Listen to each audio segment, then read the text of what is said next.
ng bagong NSA? Ano pong proseso? Yan ba sa General Assembly ng POC? Pwede na ba kaagad na mailatan at ma-approve? Likewise, yung pagkilala din ng international body or IF? Well, we already have our formal recognition coming from both the IF and the AF.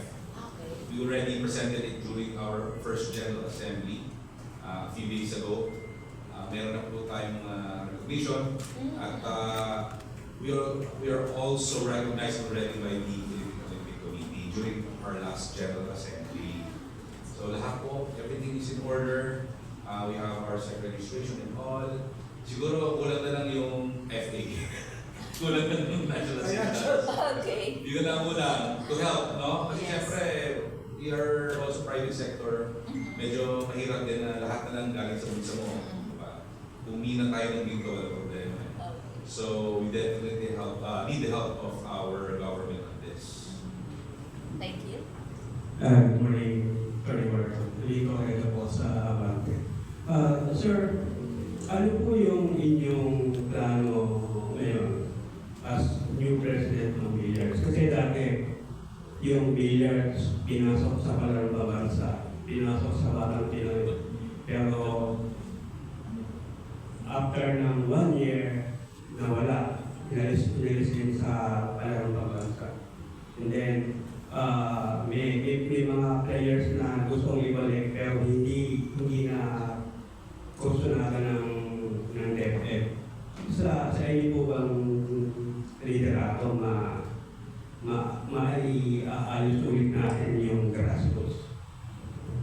Well, most of our successful athletes came from Palarong Pambansa. No, we have Chester Centeno, Si Jessica sa Batang Pinoy. Batang Pinoy, we have Rocky, we have Rocky Jimanas. Lahat po yan, produkto niyan. Kaya yung very confident with our Batang Pinoy and Palarong Pambansa na it will also produce a lot of talents. And kung yung kickboxing na isama natin sa Palaroy, bakit hindi yung bilyar, di ba? So, I'm very confident na dapat kasama ang billiard sports. Siguro, mas na-introduce natin yung snooker the next time. No?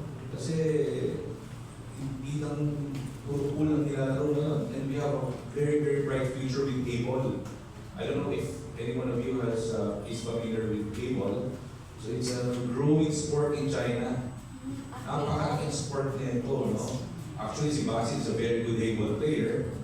And kakaiba yung K-ball. I think to introduce maganda magaling kay basketball is K-ball. Yeah, so yung K-ball po is just think of it as a mixture ng snooker at ng pool. So tapos ang laro 8 ball. Ang ball na ginagamit is yung pang billiards, yung nakapanood natin palagi. Tapos yung utas niya, yung kanto, ang snooker. So yeah, sa tingin ko, yun yung future ng Q-Sport ngayon dahil pinag-halo sa isang table. So yeah, and I hate to say it, but medyo behind tayo sa ngayon dahil nauna China dyan eh. Pero nakahabol naman ako at alam naman namin lahat na makakahabol ng Pilipinas dyan. So kaya naman natin pag-aanan ng pansin. Just recently, di ba may nanalo sa Hibon na Pilipinas? Yes, meron po si Joshua. Ayun. Yes, sa Malaysia.